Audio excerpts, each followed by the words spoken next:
dileto seminarista, meus queridos irmãos e minhas queridas irmãs, eis hoje o dia em que celebramos a maior de todas as festas marianas, a solenidade da Assunção de Nossa Senhora. Eu queria, nessa primeira parte, tentar explicar-lhes o que significa o dogma da Assunção na vida da Igreja. Porque, às vezes, a gente tem uma compreensão um tanto quanto limitada. Maria subiu aos céus e ponto. Poderíamos fazer-nos algumas perguntas. Nossa Senhora morreu? Quando terminou a sua vida terrena? Como se deu a sua assunção? O Papa Pio XII, no ano de 1950, com a bula Munificentissimus Deus, proclama que, terminada a sua existência na terra, a Virgem Maria é elevada aos céus em corpo e alma. A grande pergunta que se faz é: mas afinal, antes da sua assunção, Nossa Senhora morreu ou não? O Papa não entra nesse detalhe na definição dogmática, deixando, portanto, liberdade para que os teólogos discutam entre si. Há aqueles que advogam que Nossa Senhora morreu, e essa é a maioria. Alguns dizem que não, e parte do seguinte princípio: São Paulo diz que todos pecaram, estão privados da graça de Deus. Maria não pecou, logo Maria não morreu. Esse é o argumento daqueles que dizem que Nossa Senhora não passou pela morte. Ela, terminada a sua vida terrena, foi elevada aos céus em corpo e alma. Mas a maioria dos teólogos e muitos papas dizem que não, e essa é a maioria esmagadora. Dão-nos algumas razões. Uma primeira razão, uma razão histórica da própria tradição.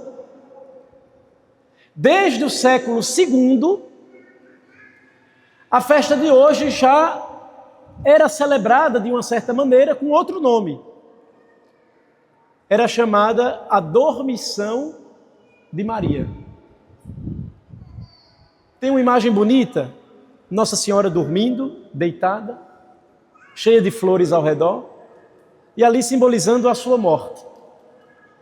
É como se a Igreja tentasse procurar uma palavra para expressar como pode morrer aquela que não pecou.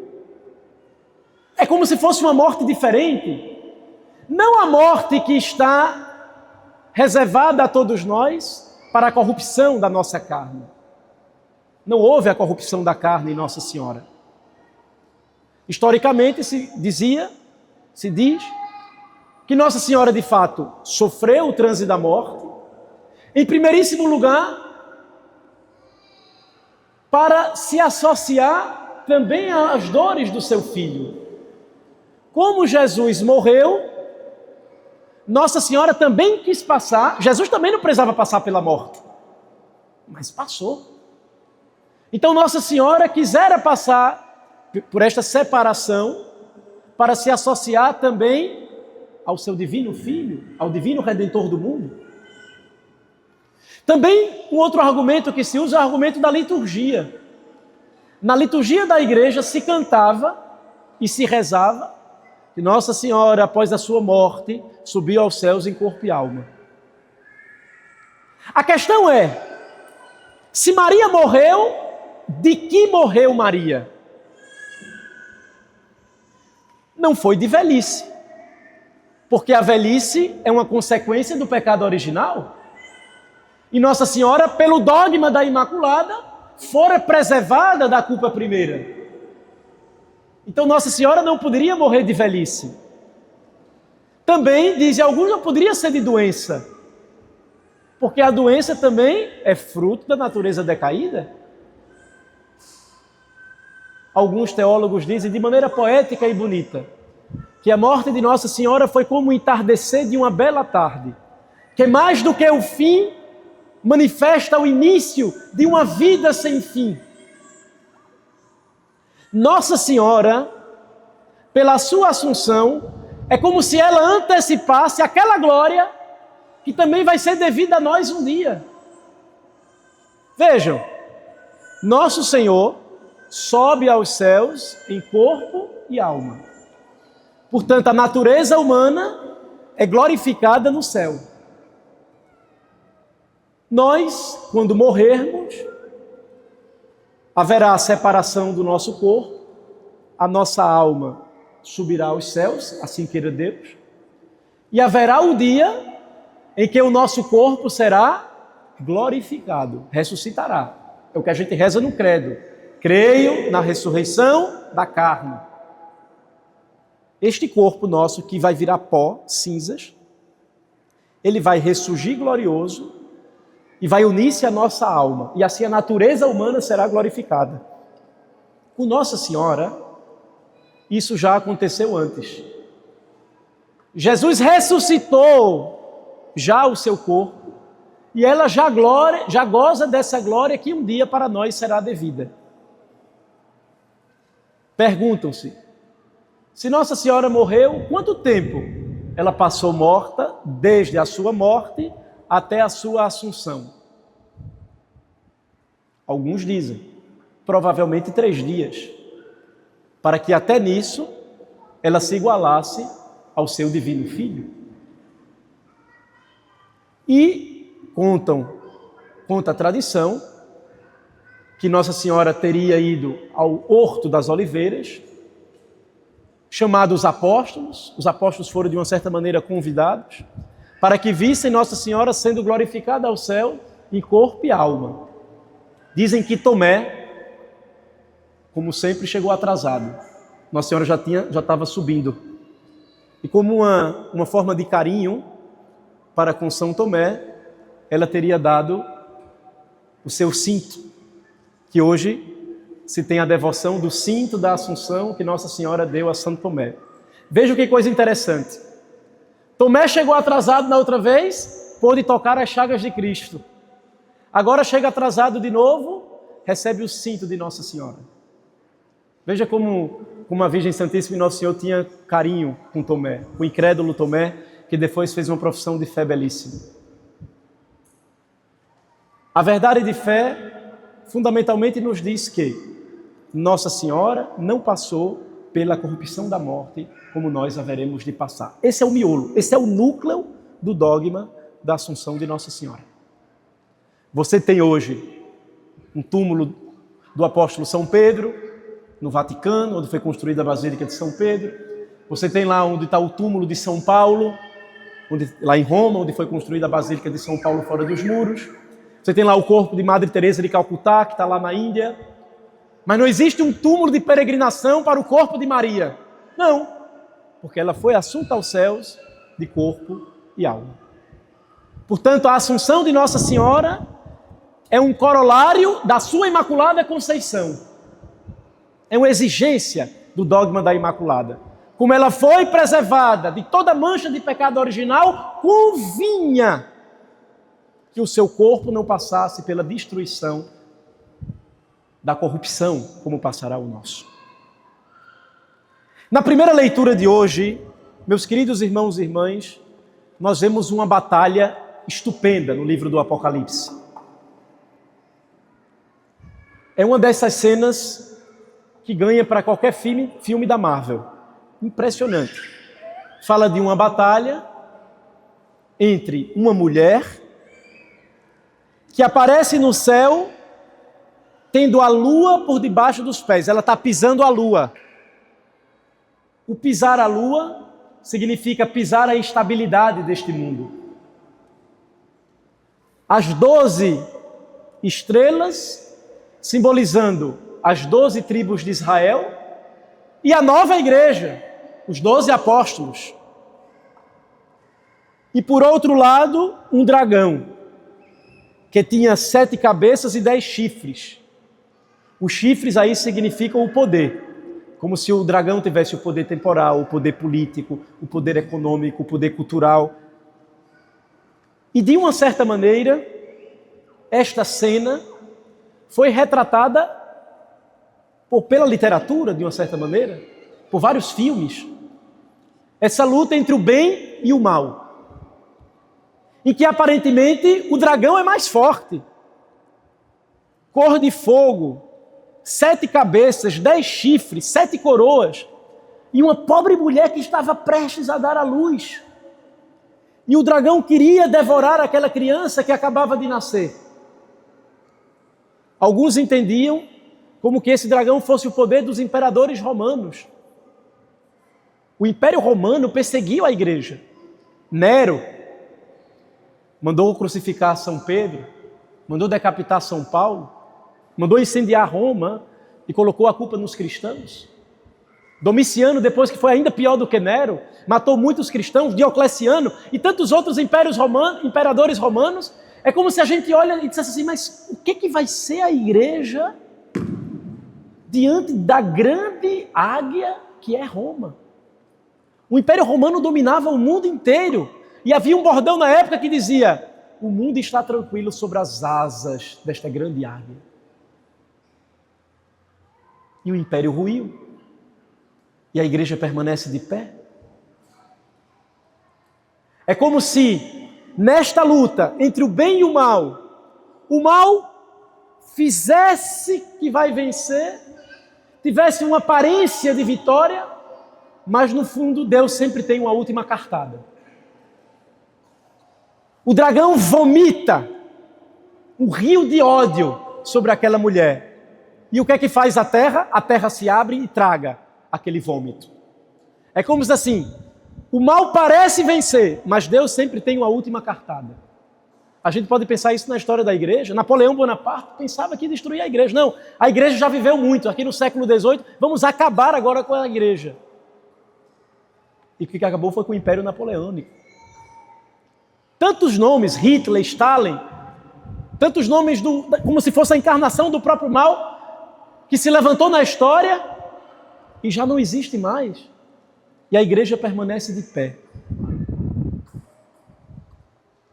Esta imagem desse filho que está para nascer e do dragão que quer devorar é como se o demônio quisesse destruir aquela imagem de Deus que o Senhor pensou em nós, pensou para nós.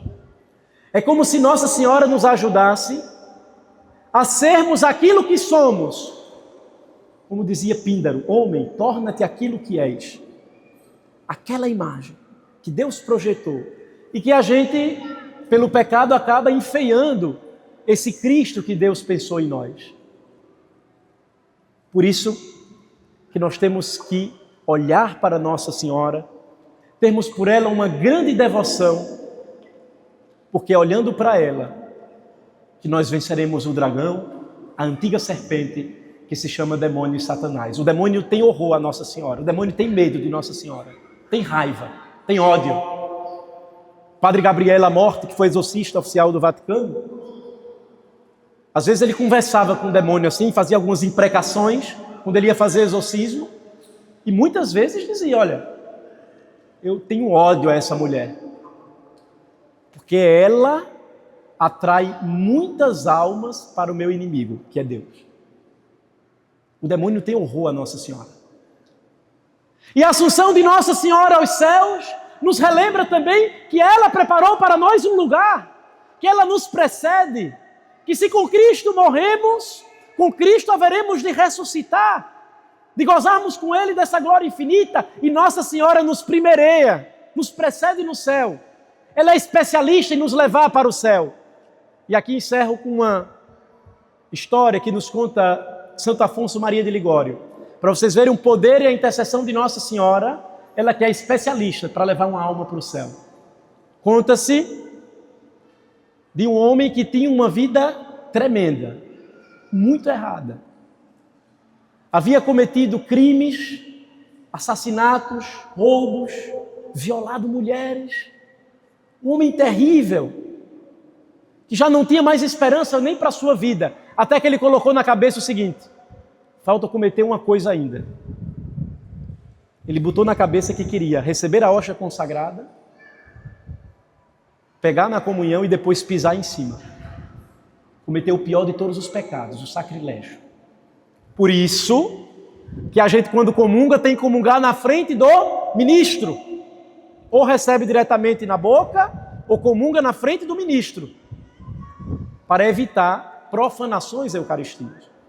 E aquele homem maldito pegou a Eucaristia, estava pronto para profaná-la. O sacerdote, por intuição divina, percebeu que tinha alguma coisa errada. Foi até ele, vieram os ministros, tomaram o Senhor de suas mãos. Depois ele fugiu dali, já não tinha mais esperança para a sua vida. Ele disse: agora eu vou dar cabo da minha vida. Miserável que sou, não tem mais esperança a vida desse pobre pecador. Correu, saiu dali, entrou numa igreja, parou, pronto para se matar. Quando ele se levanta do banco da igreja, vai saindo, o padre estava na porta. Bom dia, filho. Quer se confessar? Ele tomou um susto. Quero.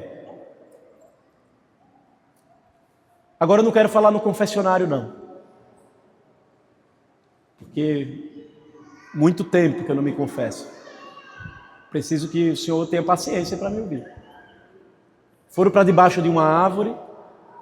A confissão durou 3 horas. O homem colocou tudo para fora, tudo para fora. Todo o ódio, tudo aquilo que ele sentia dentro dele. E o sacerdote ficou pressionadíssimo com aquela confissão. E disse: agora eu tenho que te fazer uma pergunta. Você se consagrou a Nossa Senhora? Fez alguma promessa? Fez alguma coisa? Não. Absolutamente não. Daí ele se lembrou de uma coisa. Ele se lembrou que quando ele decidiu sair de casa para levar a vida que passaram a levar, a mãe dele disse: meu filho, eu sei que eu nunca mais vou lhe ver. Eu sei que é a última vez que estaremos nos vendo, porque esse teu caminho vai ser um caminho sem volta. Eu quero que você use esse escapulário e todos os dias dê pelo menos um beijo no escapulário. Um beijo que seja. E ele foi contando ao padre, né? Que ele nunca esqueceu disso. Chegou situações em que ele saía do prostíbulo, mas beijava o escapulário. Cometia um crime, mas beijava o escapulário. E ele disse que ali não tinha dúvida de que Nossa Senhora tinha dado àquele homem uma graça especialíssima de uma conversão no momento derradeiro da sua vida. No momento em que já não tinha mais esperanças humanas. Por isso que eu lhes digo, extreme na devoção a Nossa Senhora. Mães, consagrem os seus filhos a Nossa Senhora, o quanto antes, para que eles pertençam a Nossa Senhora. Ninguém vai poder roubar-lhes, o demônio jamais poderá roubar-lhes o seu filho, porque ele será filho de Maria. Que eles possam dizer como São João Paulo II: totus tuus, Maria, et omnia mea tua sunt. Sou todo teu, ó Maria, e tudo que tenho te pertence. Que sejamos todos de Nossa Senhora, que a nossa vida seja entregue a ela, porque ela é especialista em casos sem soluções, especialistas em levar-nos para o céu. Que assim seja. Em nome do Pai, e do Filho, e do Espírito Santo.